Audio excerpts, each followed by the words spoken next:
Guys, कुछ जगहें ऐसी होती हैं जो जिंदा तो नहीं होती, लेकिन उसमें जिंदगी के निशान होते हैं। जले हुए पैरों की छाप, हवाओं में चीखती हुई गूंजें और ऐसी दीवारें जो आज भी रहस्य और आग उगलती हैं। ऐसी ही जगह है हमारे भारत में जिसे लोग कहते हैं भूत बाजार। आज की कहानी बाकी सारी ही डरावनी कहानियों से काफी ज्यादा इंटरेस्टिंग एंड डिफरेंट होने वाली है। और आज की कहानी है सोनू की। सोनू एक बहुत ही सिंपल सा लड़का था। वो काम की तलाश में अपने गांव फगवा से बिहार के पटना आया था। गाइस, ये पटना शहर एकदम नया था, एकदम बड़ा था उसके लिए, और उस बड़े से शहर के बीच में था एक बहुत बड़ा सा बाजार। लेकिन स्ट्रेंज बात यह है कि यही बाजार कभी जगमगाता हुआ दिखता था, लेकिन आज ये खंडहर बन चुका है। और इसके पीछे की बैक स्टोरी सुनने के बाद आपकी रूह कांप जाएगी। लेकिन उससे पहले, हेलो गाइस, मेरा नाम है अविनाश, हॉरर स्टोरीज।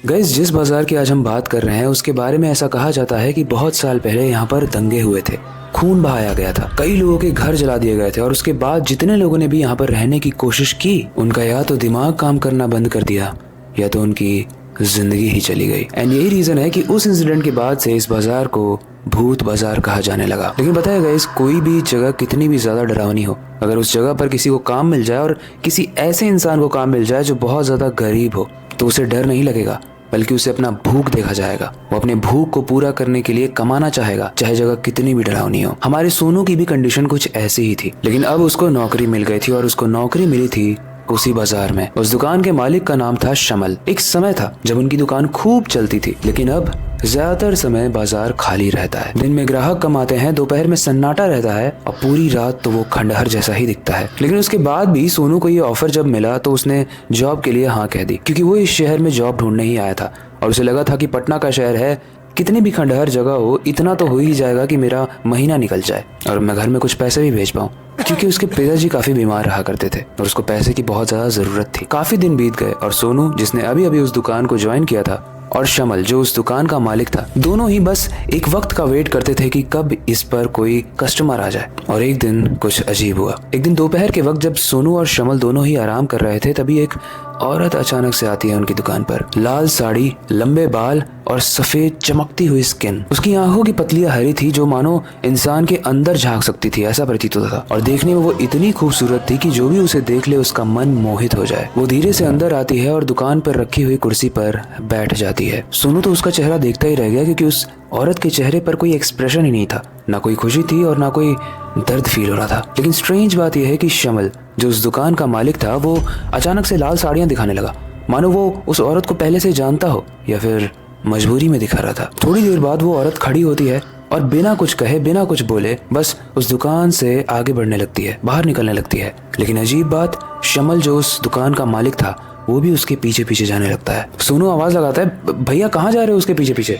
लेकिन शमल मानो अपने होश में ही नहीं था। सोनू ने सुना तो था कि इस बाजार में ऐसी बहुत सारी गतिविधियां होती हैं जिसको देखने के बाद रोंगटे खड़े हो जाते हैं, लोग थर थर कांपने लगते हैं। लेकिन आज सोनू इसको अपनी आंखों से देखने वाला था, क्योंकि सोनू जब बहुत तेज चिल्लाता है कि भैया कहाँ जा रहे हो, तो वो औरत अपने पैरों पर उल्टी खड़ी हो जाती है और उसका सर पूरे तरीके से 180 डिग्री में पीछे मुड़ जाता है। सोनू के चेहरे का पूरे तरीके से रंग उड़ चुका था। उस औरत की जो हरी आंखें थी वो पूरे तरीके से अब लाल हो चुकी थी। उसके बाद वो औरत गायब हो गई और कुछ लोग दौड़ते हुए आए और सोनू को बोले कि जल्दी चलो, कॉम्प्लेक्स के अंदर कोई बेहोश पड़ा हुआ है। सोनू ने वापस पीछे मुड़कर देखा कि कहीं वो औरत तो नहीं है, लेकिन वो औरत गायब हो चुकी थी और सोनू उन लोगों के साथ आगे बढ़ने लगा। गाइस, जैसे ही सोनू उन लोगों के पीछे पीछे जाता है और उस कॉम्प्लेक्स में जाने के बाद जब वो बेहोश पड़े हुए इंसान को देखता है, तो उसको देखने के बाद वो काफी डर जाता है, क्योंकि उस बेहोश पड़े हुए इंसान का गला नहीं था। लेकिन स्ट्रेंज बात यह थी कि उस बेहोश इंसान ने वही कपड़े पहने थे जो उस दुकान के मालिक ने पहने थे, जिस दुकान पर सोनू काम करता है, यानी शमल। सोनू इस चीज को देखकर बहुत डर जाता है। वो वापस से जाकर दुकान में बैठता है और देखता है कि वहां पर शमल बैठा हुआ है। सोनू को कुछ समझ में नहीं आता है। सोनू जब शमल से पूछता है कि आपका वहाँ पे शरीर पड़ा हुआ था, तो शमल बोलता है कि पागल हो गए हो क्या, कुछ ही बोलते रहते हो। सोनू बोलता है, मैं मजाक नहीं कर रहा हूँ, मैं अभी उन लोगों के साथ गया था। शमल बोलता है, किन लोगों के साथ बताओ। तो वो भाग कर जाता है उन लोगों से पूछने, लेकिन पूरे बाजार में कोई था ही नहीं। शाम के 7 बज चुके थे और अब सोनू को लगता है कि उसका दिमाग या तो उसके साथ खेल रहा है या तो यहाँ पर सच में कुछ अजीब हो रहा है। इसलिए वो शमल को बोलता है कि आज मैं थोड़ा जल्दी जाना चाहता हूँ, वैसे तो शिफ्ट 9 बजे तक होती है, लेकिन आज मुझे सही फील नहीं हो रहा है। शमल बोलता है, ठीक है, कल मिलते हैं। सोनू ने पटना में एक छोटा सा रूम किराए पर लिया हुआ था। वो उसमें जाकर रहता है और पूरी रात वो बस यही सोचता रहता है कि उसने जो देखा, क्या वो उसकी आंखों का भ्रम था या फिर सच में ऐसा कुछ था। इस चीज को जानने के लिए वो उस बाजार के बारे में और कहानियां पढ़ता है, इंटरनेट पर सर्च करता है और तब उसे पता चलता है कि इस बाजार की तो एक बहुत ही डरावनी कहानी है जिसकी वजह से ये बाजार बदनाम है। दरअसल गाइस बात है 1950 की। यहाँ पर एक बहुत ही खूबसूरत सी लड़की रहा करती थी। वो किसी का बुरा नहीं करती थी, लेकिन जहाँ से भी वो गुजरती थी सब लोग उसको देख के मन मोहित हो जाते थे। लेकिन एक दिन उसी लड़की के पास में रह रहे एक लड़के ने उसको पसंद किया। उसका नाम था राजू। और राजू ने जब उसी सुंदर लड़की से अपने दिल की बात कही तो उसने मना कर दिया। उसने बोला कि मेरी शादी कहीं और होने वाली है। और इस रिजेक्शन को वो राजू फेस नहीं कर पाया और गुस्से में आकर उसने बोला कि मैं इस लड़की को सबक सिखाऊंगा। इसलिए फुसला कर वो शाम को उस लड़की को अपने घर में लेके गया और उसके साथ बहुत ही बुरा दुर्व्यवहार किया। इस चीज के बारे में जब आसपास के लड़कों को पता चली तो सबने मिलकर उस लड़के को जान से मार दिया। उसके बाद से उस बाजार में ऐसी अफवाह फैल गई कि वो जो लड़की थी वो एक चुड़ैल थी और उससे जो भी प्यार करेगा या जो भी उसके पास जाएगा वो मर जाएगा। और गाइस पुराने जमाने के बारे में तो हम सभी जानते हैं, कोई भी किसी को अगर चुड़ैल बोल देता है तो पूरे गांव वाले उसको मारना चाहते हैं। और इसी तरीके से एक एक ने करके उस पर ब्लेम लगा दिया कि वो लड़की कोई नॉर्मल लड़की नहीं बल्कि एक चुड़ैल है, जिसकी वजह से उसे जिंदा आग में जला दिया गया। जब वो लड़की मर रही थी तो वो भीख मांग रही थी कि मैंने कुछ नहीं किया है, वो उन लड़कों की गलती है जो मेरे पीछे आते हैं, मैं बस मना करती हूँ, लेकिन सब लोग मुझसे बस बदला लेना चाहते हैं। लेकिन उसके बाद भी किसी ने भी उस लड़की की नहीं सुनी और उसे जिंदा जला दिया। और जलते हुए उस लड़की ने बोला कि मैं तो मर रही हूँ तड़प तड़प के, लेकिन मरने के बाद मैं वापस आऊँगी। अगले दिन से सब लोग खुशी खुशी रहने लगे, लेकिन कुछ ही दिन के बाद रात में कुछ अजीब सी गतिविधियाँ होने लगी और उस लड़की की आत्मा ने एक एक करके इस बाजार में जितने भी लोग थे जो उसको जलाने में मौजूद थे, उस लड़की ने उनके घर में आग लगा दी। और यही रीज़न है कि ये बाज़ार पूरे तरीके से आज भी खंडहर है।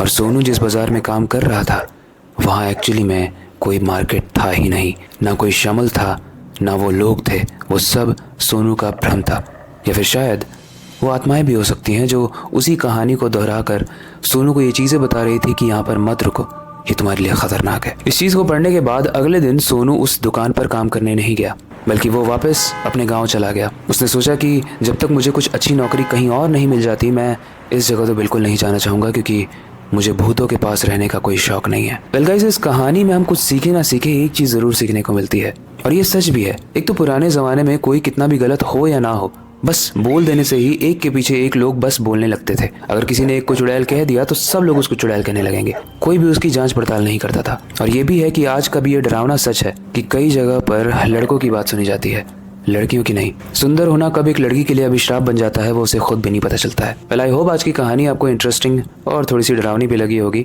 और ऐसी ही कहानियां बहुत सारी आने वाली हैं, इसलिए मेक श्योर कि आप आने वाली कहानियों को मिस ना करो। बाकी अगर आपके पास कोई सजेशन है तो आप हमें कमेंट सेक्शन में दे सकते हो। इसके अलावा मैं एक और चीज़ जानना चाहता हूँ कि आपको क्या लगता है, वो बस सोनू का एक भ्रम था या फिर वो आत्माएं सच में सोनू को अपनी कहानियां सुनाना चाह रही थी? आपको जो भी लगता है आप हमें कमेंट सेक्शन में जरूर बताना। बाकी वक्त आ चुका है इस स्टोरी का एंड करने का और नई स्टोरी पर शुरुआत करने का, लेकिन जाने से पहले मैं हमेशा की तरह एक ही चीज़ कहना चाहूँगा, अपनी क्यूरियोसिटी को डाय मत होने देना, नई चीज़ें सीखते रहना अपने बेड के नीचे और खिड़की के बाहर ज़रूर देख लेना। मिलते हैं अगली वीडियो में।